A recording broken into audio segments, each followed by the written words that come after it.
सोलकढी थाट ह्या माझ्या चॅनलमध्ये आपले सर्वांचे स्वागत आहे। आज मी इथे मकर संक्रांतीच्या आदल्या दिवशी बनवली जाणारी भोगीची भाजीची रेसिपी दाखवते। तर इथे मी घेतलेलं साहित्य आहे शेंगदाणे, ओले भुईमुगाचे दाणे, येथे हे वालपापडी आणि घेवडा आणि थोडीशी फरसबी असं मिक्स आहे। हे गाजर घेतलेत, हे पावट्याचे दाणे आहेत, सॉरी हे तुरीचे दाणे आहेत, हे मटार आहेत, हे पावट्याचे दाणे आहेत। इथे 2 वांगी घेतली आहे, 2-3 हिरव्या मिरच्या आणि इकडे मी बोरं घेतली आहेत, दोन्ही मिक्स आहेत, पिकलेली आणि कच्ची। इथे थोडा गूळ घेतला आहे। इथे हे हरभऱ्याचे, ओल्या हरभऱ्याचे दाणे आहेत। इथे एक बटाटा आहे, इथे कोथिंबीर घेतली आहे आणि इथे ऊस घेतला आहे थोडा, इथे चिंचेचा कोळ घेतला आहे आणि इकडे थोडे वरून घालायला तीळ घेतले आहेत आणि त्याच्यासाठी एक वाटण लागेल भाजीसाठी। त्यासाठी मी इथे भाजून घेतलेलं सुकं खोबरं आहे, इथे शेंगदाण्याचा कूट आहे भाजून घेतलेला आणि इकडे भाजून घेतलेले तीळ आहेत। हे तिन्ही मी एकत्र वाटून पहिले सुके वाटणार आणि नंतर त्यात पाणी घालून त्याचं वाटण करणार भाजीत घालायला। तर आपण आता कृतीकडे जाऊया। इथे आता कढई चांगली तापलेली आहे, त्यात मी 2 टेबलस्पून, ह्या भाजीला थोडं तेल जास्त लागतं म्हणून मी अर्धी वाटी तेल टाकते, कारण ती वाफेवर शिजवायची असते। त्यात मी राई, जिरं,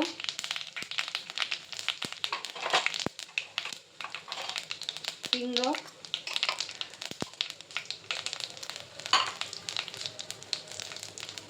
कढीपत्ता,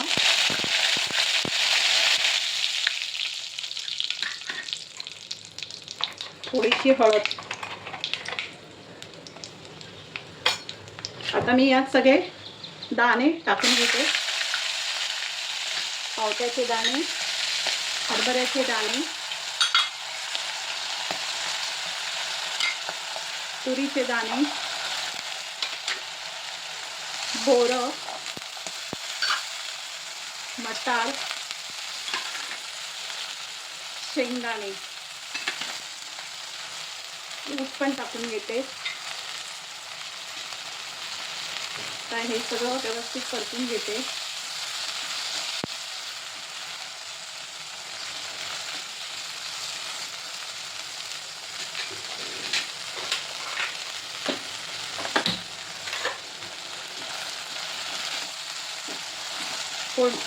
कढई चांगलीच तापली होती म्हणून मी थोडा बंद केली होती फोडणी करते म्हणून, पण मी पुन्हा आता गॅस चालू केला हे सगळं टाकल्यावर। आता हे थोडं परतून वाफेवर शिजायला द्यायचं, नंतर बाकीच्या भाज्या टाकायच्या, एक वाफ यायला द्यायची। बघूया आता चांगली वाफ आली आहे। आता मी त्यात बाकीच्या उरलेल्या भाज्या टाकते, गाजर, बटाटा, घेवडा, वालपापडी आणि थोडीशी फरसबी आणि वांगी कापून असं बघायचं की ती चांगली आहेत का, अशी कापून बघायची आणि नंतरच ती घालायची भाजीमध्ये। व्यवस्थित परतून घ्यायची।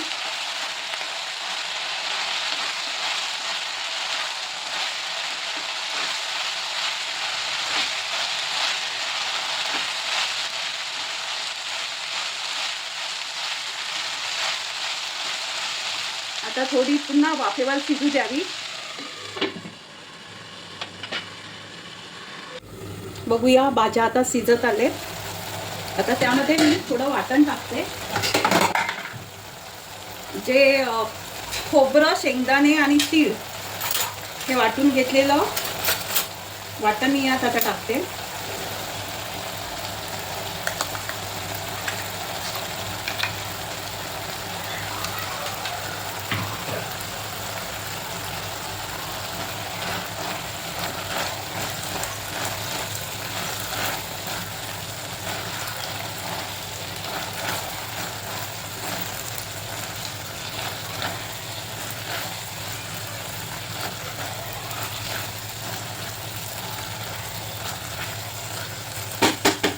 मस्त वास येतोय भाजीचा. त्यात थोडा चिंचेचा कोळ टाकते आणि 1-2 मसाले टाकते. मसाले जास्त नाही टाकायचे यात. अर्धा चमचा लाल तिखट टाकलंय मी आणि अर्धा चमचा आमचा घरगुती मालवणी मसाला टाकलाय. थोडीशी अर्धा चमचा धना जिरा पूड. बस एवढेच मसाले आणि चवीपुरतं मीठ. हे सर्व टाकून थोडासा गूळ.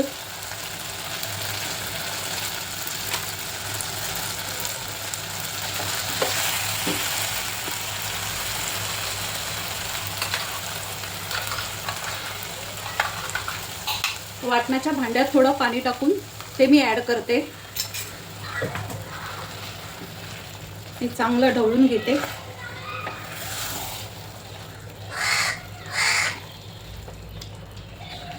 ही भाजी चवीला खूपच छान लागते आणि या ऋतूमध्ये ह्या भाज्या शेतकरी पिकवतात. सर्व भाज्या उष्ण असतात आणि आपल्या आरोग्यालाही खूप चांगल्या असतात. यामुळे आरोग्य उत्तम राहतं. म्हणून आवर्जून ही भोगीची भाजी तुम्ही आणून, भले त्याला कितीही साफ करण्यासाठी वेळ लागू दे, मेहनत लागू दे, पण आणून करून खा. खूप छान लागते, अप्रतिम. आता मी एक वाफ यायला ठेवते. बघूया उघडून. वाह, मस्त शिजली आपली भाजी. स्मेल, वास पण छान येतोय भाजीचा. एकदम स्वादिष्ट भाजी तयार झाली. आता आपण वरून कोथिंबीर शिवरूया. थोडे तीळ शिवरूया आणि कोथिंबीर टाकूया.